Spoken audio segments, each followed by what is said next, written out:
Okay, good evening, Mayor and Council. We're here to discuss challenges staff have been having with current gaps in dealing with long-term encroachments. Photos on the screen show two examples of situations where we're missing the tools to resolve encroachment issues. So the photo on the left is a historic encroachment that we'll be bringing forward to Council in early April. An existing driveway that had a retaining more of a rock armoring than a wall, that the owners are looking to formalize the wall and support their driveway in a better fashion, which becomes a permanent, semi-permanent encroachment in the right-of-way. And the photo on the right is a utility crossing underneath the right-of-way, of which there's... Scott, could you tell us where those are located approximately? So the wall is located on Highland Drive, and that'll be coming separately, although there are numerous walls. And where is that? I know most places in the community, but... off Cornwall, out in Oyama. Oh, up there. Yeah. Thanks. So the photo on the right is a generic utility crossing. Doesn't exist in the District of Lake Country, but it was a nice clean picture showing a pipe going under a road. And we have many historical irrigation and private water services that are generally not well located. They're not in our GIS system and are likely damaged as other works proceed. And Councillor Gamble and I are both familiar with the consequences of this gap. When we were working on Osceola Road, we put a lot of effort into missing the irrigation line that we knew about, only to find one that we were completely unaware existed until we dug through it. So, yeah. So one of the gaps we're trying to close there is making sure that we actually have agreements in place regarding liability and making sure that we know where this infrastructure is. So proposed new process.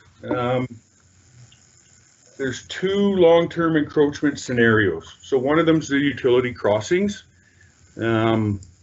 Most of the utility crossings are generally permitted via other means, building permits or Minister of Environment water licenses, or a variety of other permitting processes, and they generally don't preclude use of the public space by other people, which is why we've put in here approved by existing district permit process, and we believe that district staff are more than capable of approving these utility crossing encroachments. The other encroachments generally tend to be surface encroachments. They frequently don't have approval via other permitting processes and generally preclude the use of public space by other users. So in those cases, we're looking for those encroachments to be approved by council. The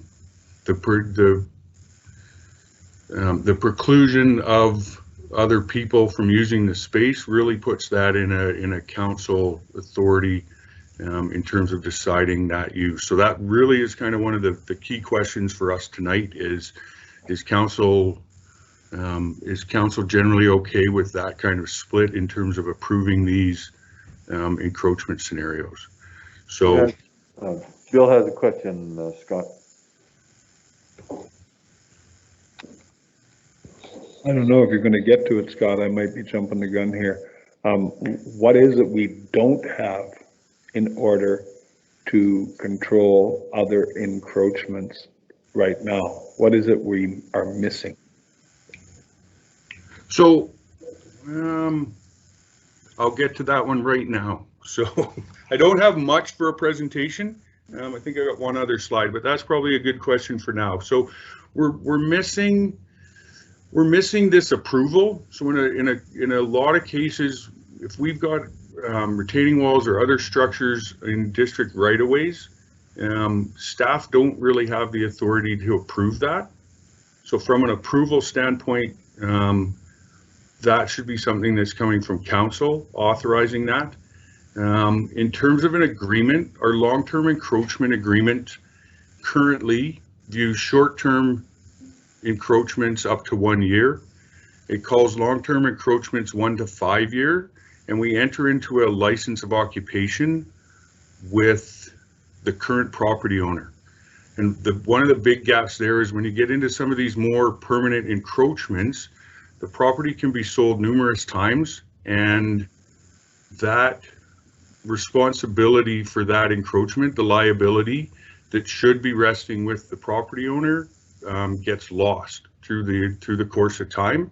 So we've worked with our lawyer to come up with a covenant that will be registered against title that then puts that liability firmly with the property and the current property owner instead of just the current property owner and somewhere that gets lost. And it definitely, it spells out that liability and responsibility for maintenance in a much firmer way than I think the current license of occupation does.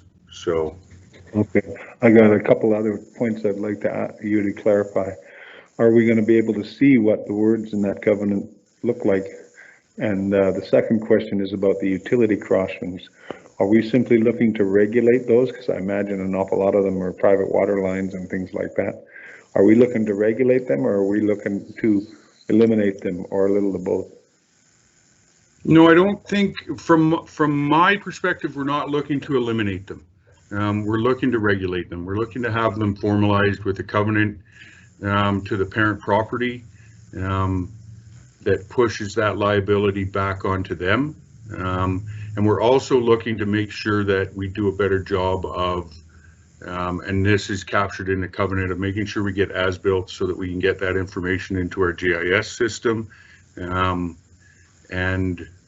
thereby be able to know where this stuff is. So. And I, without speaking out of turn, but I believe, yes, we can make a copy of the covenant available for you to view. Blair had a question as well. Thank you, Mr. Mayor. Hey, Scott, as you know, there's lots of encroachment activity down through Okanagan Center. But the main one that I worry about constantly is that driveway that's across from the exit from the safe harbor, where they built the driveway and they have a retaining wall holding the driveway, and that's right on the road. So is this sort of thing the kind of thing that's going to push the liability back on them, because somebody's going to hit that one day? You can't actually turn out of you can't turn a truck and trailer out of that place without having to make a 2-point turn. So definitely in that case, the retaining wall section of that would probably be something where when they came and wanted a retaining wall in our right-of-way that was integral to their driveway, that would be coming forward to council for approval for that encroachment. And then, yes, the covenant is meant to be there to push that liability backwards onto them on a permanent basis. Okay. But Thank you. Oh, just back then, that's going to be coming to us for approval. Well, it's been done and approved, because I registered a complaint against that before it was built. And I was told that there's nothing we could do about it because planning had already permitted it. So if that came before me at council, I'd have to say the retaining wall is on the road. It prevents the proper use of the road. There's no way that I could support it. So that puts you in a pickle, because we've already kind of approved it. So this kind of covenant going to come to council as, yeah, it comes to council, but we have to approve it? No. That's the concerns that I have. Well, Yeah. we've had a few things happen like that. Where I have, So go ahead, Scott. just through the chair, just a couple thoughts on that. I think when we get into the historic encroachments, there definitely is going to be a bunch of those scenarios where unfortunately I think council is left in a real quandary as to what to do, because denying that application in that point has some significant implications to the rest of what's going on in that property.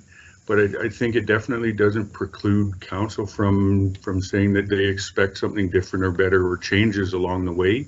And I don't disagree that could be one, that specific case you're talking about could be one that that council came back and said, we want to see this done better. With the house built, and in a lot of cases, and this specific one we're looking at again on Highland that's in this picture, the house was built in the 70s. There's a septic field in the front yard. The options, although not limited, some of the other options become less palatable in terms of forcing them upon an owner if council were to say they didn't want this encroaching in the district right away. Yep. But I think if there were bigger concerns, that there's always space for council to come back and expect something better. But I think the historic ones are generally going to be the toughest ones because they're dealing with all the pre-existing conditions that are part of it. Moving forward, and if I can just get through this slide, then I'm kind of done with my bit. And there's a couple more, and then we get to the actual questions and discussion point, if that's okay. Okay. I'll come back to you. Yeah, we'll get, I have a speakers list. I have Penny, Cara, and Blair. So yeah, go ahead, finish up, Scott. And Okay, so our next steps are kind of reports coming to council, and the one pictured here on Highland Road, we're looking to bring forward in early April as a discussion and a request for a council decision. We're looking to refine this process a bit. We still have a few questions to resolve in terms of public notice and a requirement to put that out.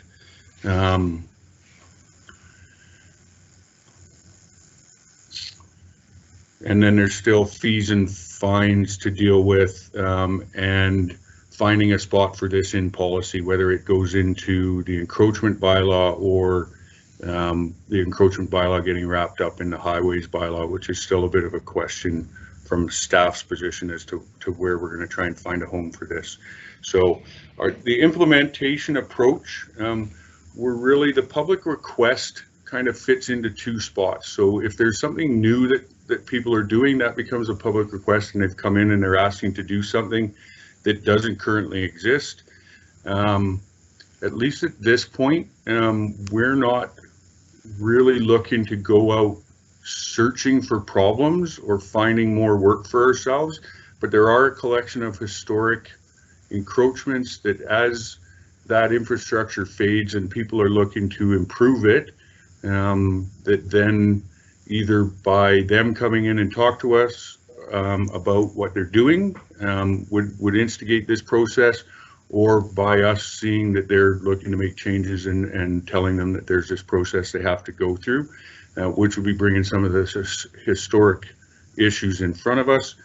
And then the other spot would be as district needs arise. So if we find that there's encroachments in our right-of-ways, that our infrastructure is requiring things to change or modify, or we want to make sure things get formalized, that's probably the small list that we'd be looking to actually pursue.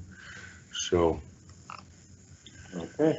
So that's kind of the nuts and bolts of that. The question, like I said, that we're looking for kind of some council input on is kind of this authority limit in terms of the utility crossings versus other encroachments.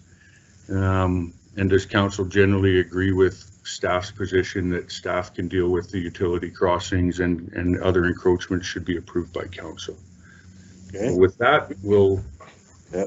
Blair still got the floor. Okay, so just on those questions, I'm in support of the utility crossings to be done by staff, and I can see the need for the other kind of encroachments to be dealt with by council. So I just want to go back a bit though to where I was at, because, I mean, there's a big difference between a historical encroachment. Historical encroachments like my neighbor's house, which is on the road allowance. But this house is new. You know, I guess it's historical because it wasn't, you know, the house was built 2 years ago, but I mean, there's a big difference between those two things. You know, back in the day when my neighbor's house was moved, there wasn't, and there still isn't very good surveys of that whole area. So I got some issues with that. But the other thing, you know, and the other thing I was wondering about in this encroachment thing, is whereupon, you know, there's lots of cases, there's a few cases in my neighborhood where there are rocks in the road allowance. And, you know, they're not supposed to be there, it's a road allowance, but nothing's been done about it. There's been complaints about them, but they've been allowed to remain there by bylaw. And, you know, that's one of my concerns along with bylaw, is how we got this all to speak together. So when bylaw has an issue that affects road use, that they don't make the determination, the road department makes the determination, unless it's covered someplace. And, you know, all this thing that I'm talking about is not in the current bylaw thing, it's under you know, it happened a couple of years ago. So, but yeah, you know, here, we're encroaching on road allowance with rocks, blocking people from parking in front of our properties or whatever else. So are we concerning ourselves at all with that? So through the chair, I would suggest that the rocks in the road right away are definitely not going to be part of this encroachment agreement discussion, unless a property owner pushed hard enough and decided that they wanted this to come to council to decide if they could keep their rocks there. The roads department has definitely been working more closely with bylaw in determining where some of these issues need to be resolved. So bylaw definitely has been coming more to us and asking us about these questions, and we're definitely pushing more to get some of these things out of our right of way.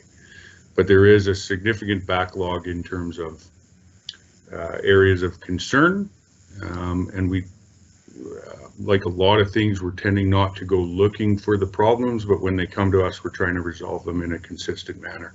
And that's one where we're probably looking to try and get rid of more of the rocks out of right of ways. But I in terms of this discussion and the long-term encroachment, I don't think we're going to be bringing rocks in right of ways to council for approval on many cases, because we're probably going to be telling people they just need to take them out. Yeah, no, I support that. I don't want to be sitting here judging whether rock should be there. I think it's road's job, but I just, you know, to this date, and I'll point to a specific place that's been complained about several times. It's on Maddock Avenue, on the way up to the hall, and there's two properties there that both have rocks that prevent vehicles from parking on the side. And as you can appreciate, you know, not now while there's COVID, but when we're in normal times, the hall gets pretty busy on a Saturday night or a Friday night, and people park down the side of the road. Well, there's two properties that they're not allowed to do that because there's large rocks, and the neighbors have complained about that because they have people parking on their properties in front of their houses, and they're happy to have that happen.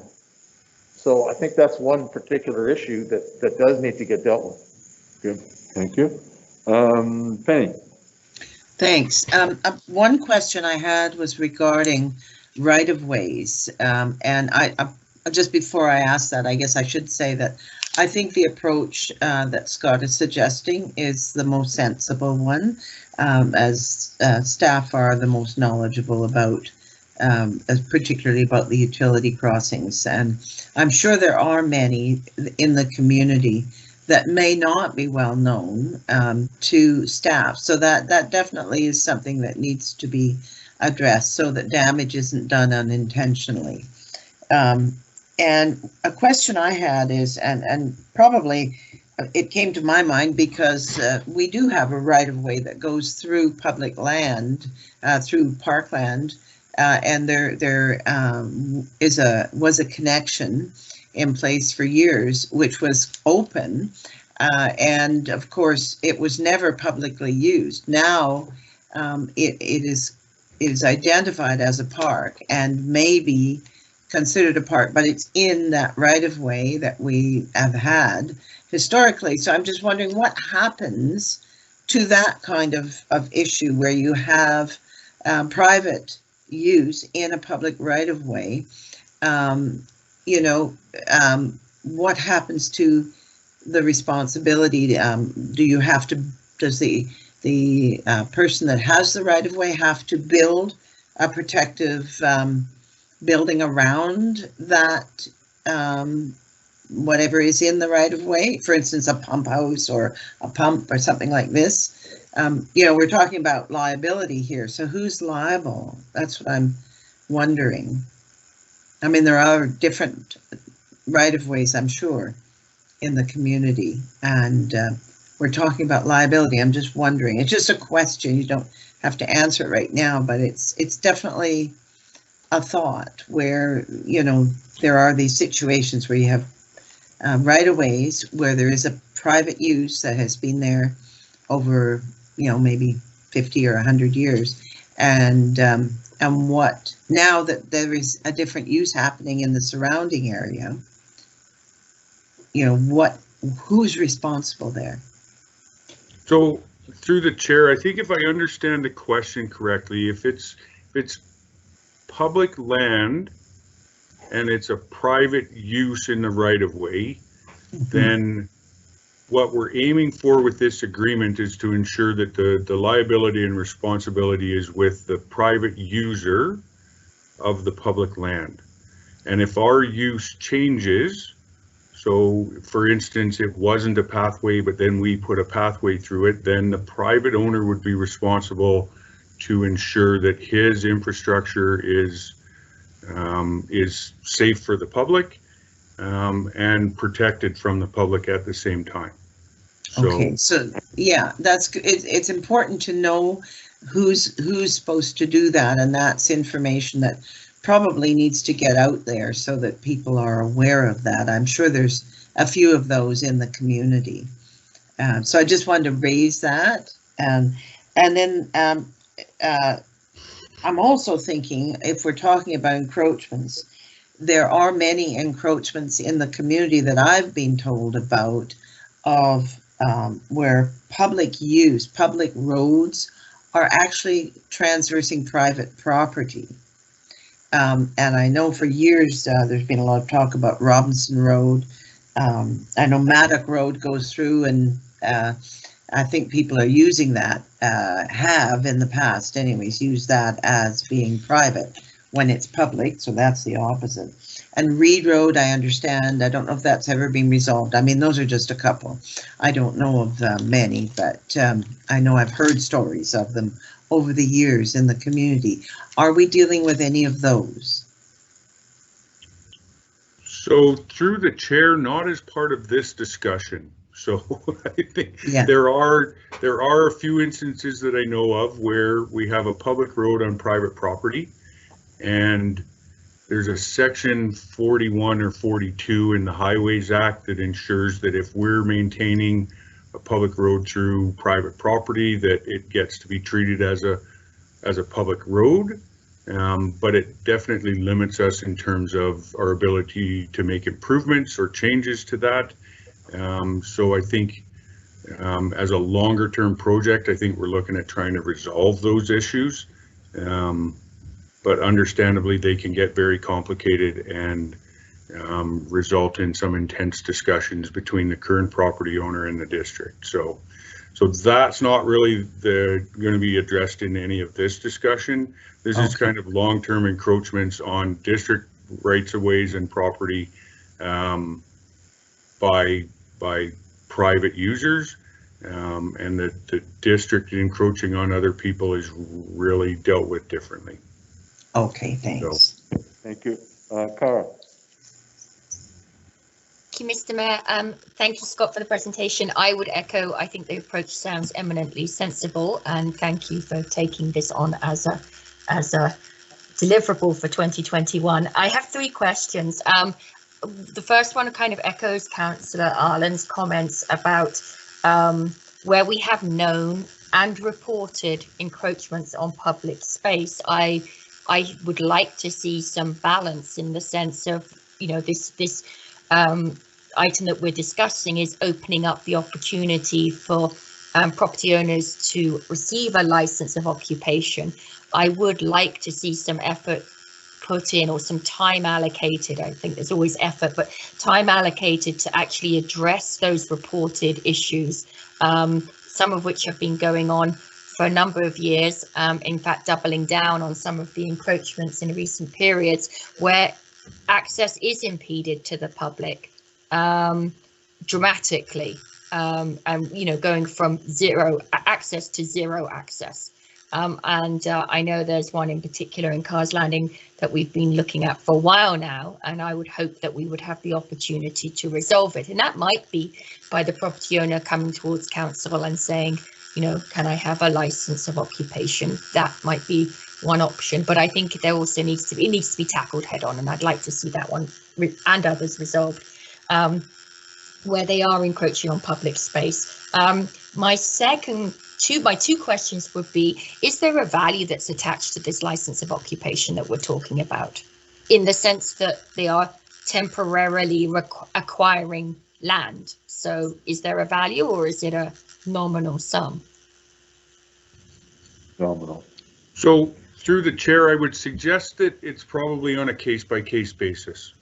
In terms of assessing, obviously it's going to depend on the scale and scope of the encroachment, and the location and viability of that space for public use. Okay. So in the instance on Highland Road that was in the pictures previously, we're really discussing the space as potential for maybe one parking space. So I would suggest in that case that it's probably, you know, on a side street on the hill in Oyama, that is probably a nominal fee. But council, as part of discussion, could decide that they thought that needed to be something more significant.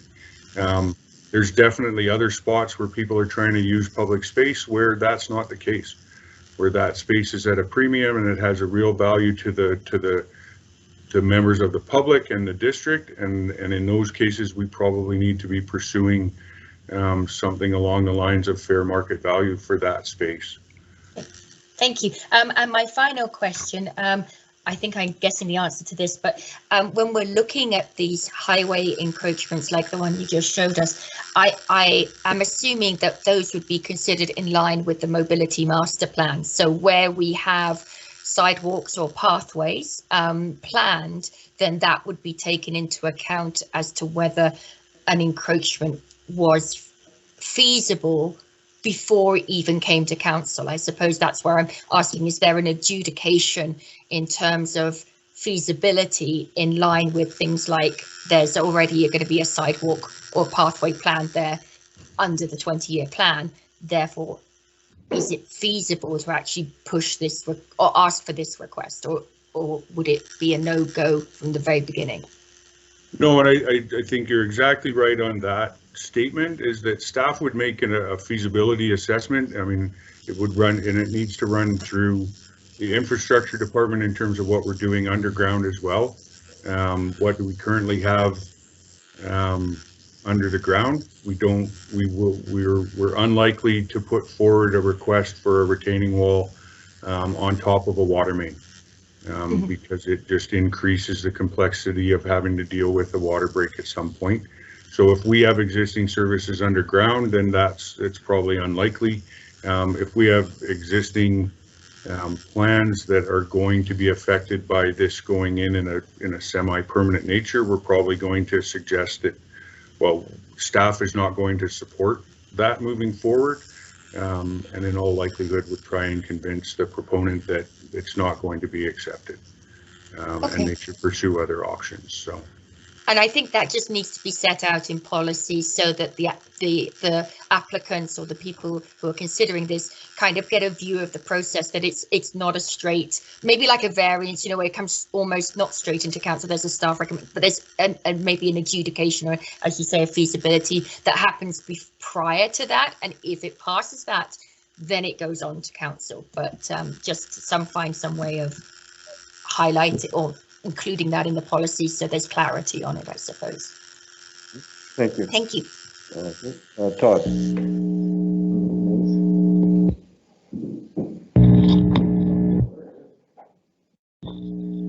Thanks for the presentation, Scott. So I was have been told a couple times that there's a lot of utility crossings on the rail trail that we assumed when we purchased that, and I would imagine there's some encroachments as well. And I just curious, you know, is that something that is a very large undertaking to go ahead and do all that? Because I would imagine, you know, that's we assumed quite a few there, is what I've been told. Can you confirm that? I'm assuming that the hand that just went up was Matt Vader's. I'm hoping, because he's the right person to answer that question for sure. Yeah. It was Scott, thank you. Yes, through the chair to Councillor McKenzie. It is a little bit of a different avenue because it's not a right-of-way, it's a fee simple parcel on the rail trail. Those are all titled parcels. So in terms of covenants and how we treat something in a right-of-way, which you can't put any registrations on a right-of-way, we'll have to deal with it a bit differently. Some of those are, there's some other challenges there based on being a hooked property. We have some responsibilities through the Canadian Transportation Act in terms of access to the other sides that don't necessarily fall within the same as an encroachment in a right-of-way. So it is a little bit different. This tool really wouldn't work on there, but you're right. I wouldn't say there's a number of historical ones that most of them are across a property, say a water license, which is a whole different thing as well when you have a water license on how we have to treat with it, because there's no, say, pump house within that right of way.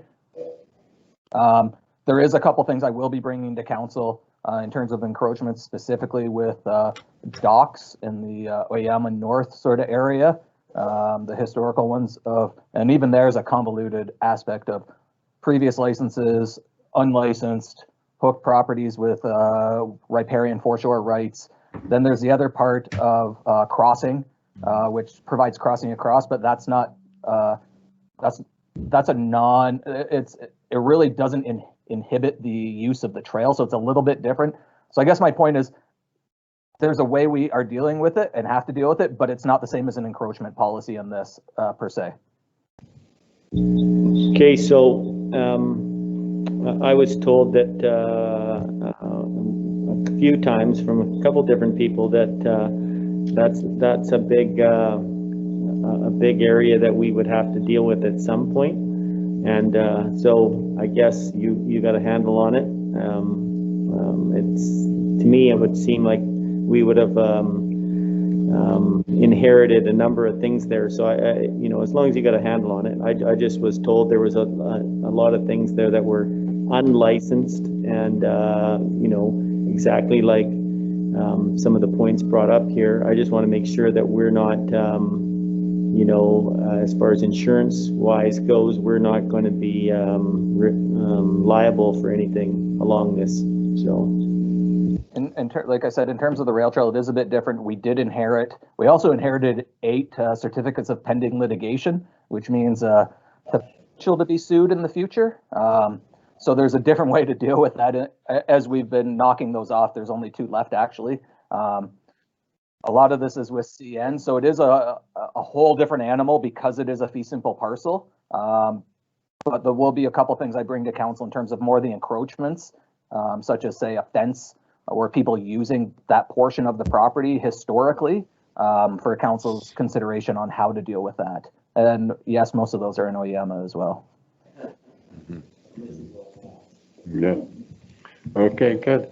Yeah, the certainly the encroachment and the use of or private use private exclusive use of public spaces is an issue that I have difficulty in giving. I mean, I'm not opposed to variances because that's people's own property and they just want a little bit more space to be able to build something on their own property. But once you start licensing encroachments for individual private use, and it gets into an area that we really want to get some benefit to the community and to the public if an encroachment is because the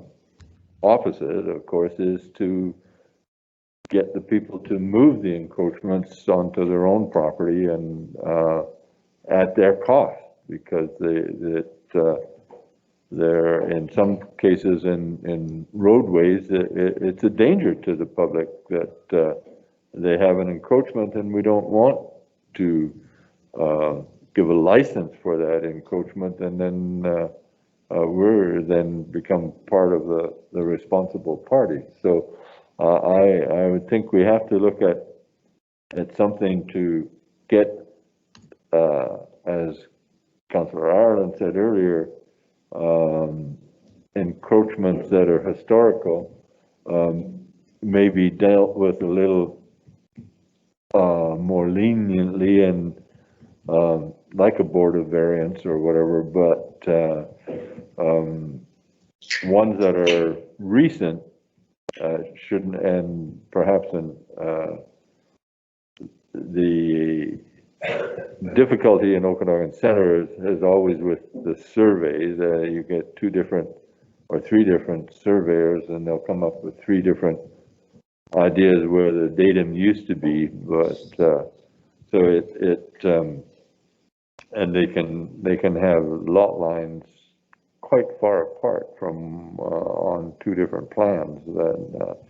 But if we're not dealing with that, I think we have to look at every encroachment with a lot of, and indeed, as you say, that's a council issue, not just a utility crossing. That it makes sense that the staff deal with them when they're punching a hole under the driveway or under our right of way. But anyway, it's a good start, and you got your work cut out for you. I think good thing you got a lot of staff to help you during these COVID days that are all around anyway. So, but you had Blair wanted to.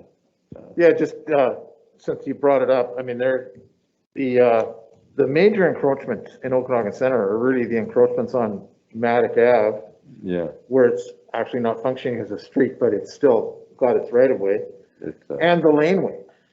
The laneway from the store to, well, it should have been right through the school, but the museum property stops it. But going north on that laneway, whilst it would have been good to have that as a right of way for infrastructure, because a long past council, and a really long past council, sold that right of way to one homeowner, and then another homeowner has purchased that part of that right of way. That right of way now is useless to us as a right of way or a laneway.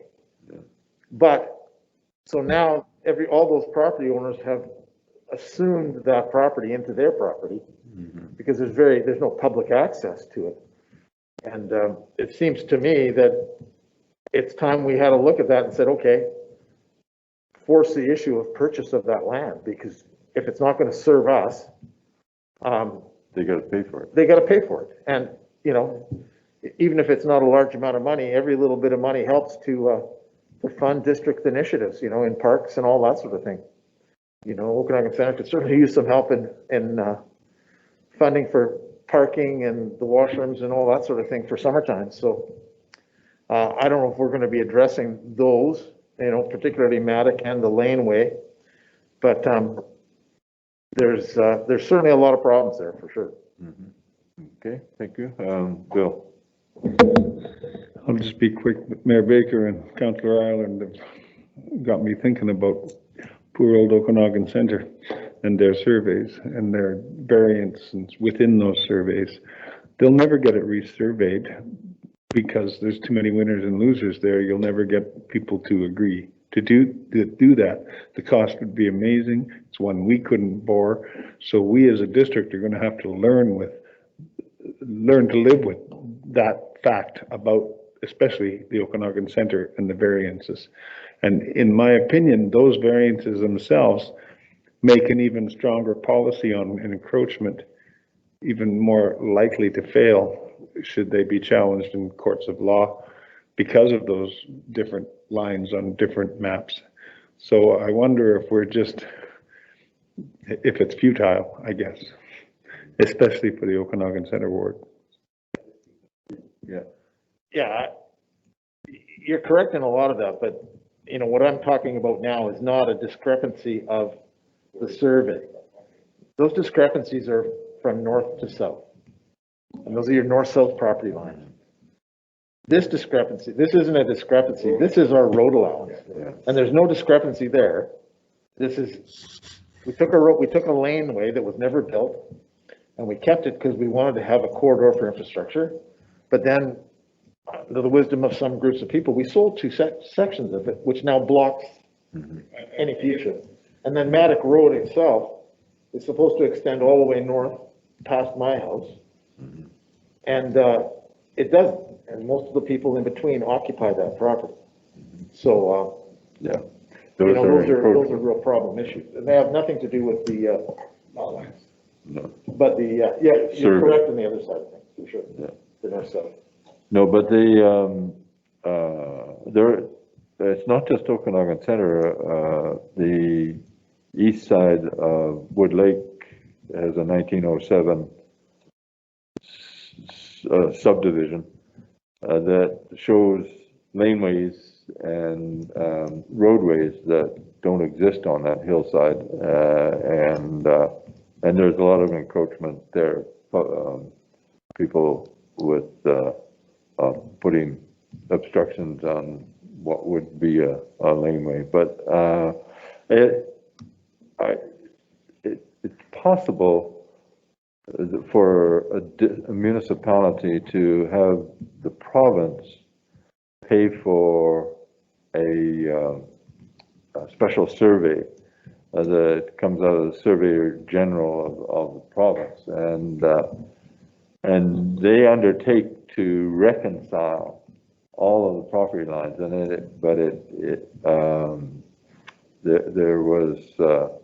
the province was prepared to do it in the early 1980s, but they ran into so much pushback from some of the longtime residents down there that, no, I know where my property line is, you're not changing it. And Even if they did do it, James, then we'd just have 4 sets of lines. yeah, when there were still vacant lots and there's still highway property, government, provincial property, that they could have reconciled. Everybody would have had the same amount of property, but they all felt that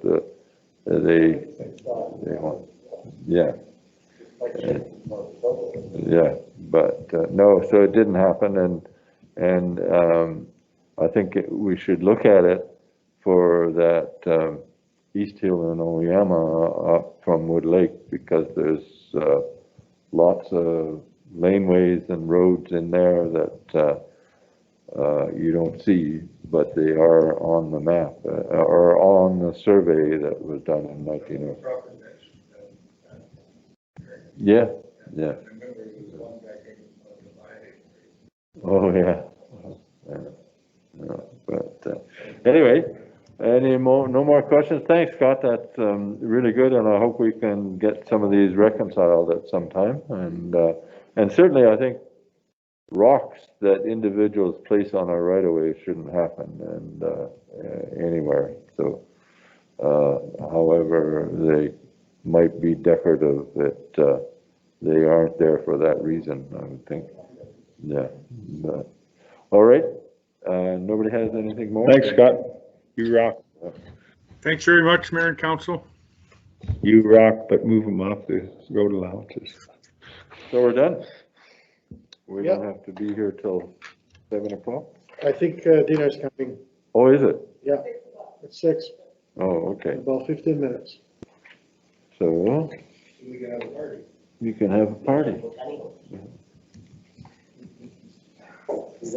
I can go and See you later. get, yes, see you at 7.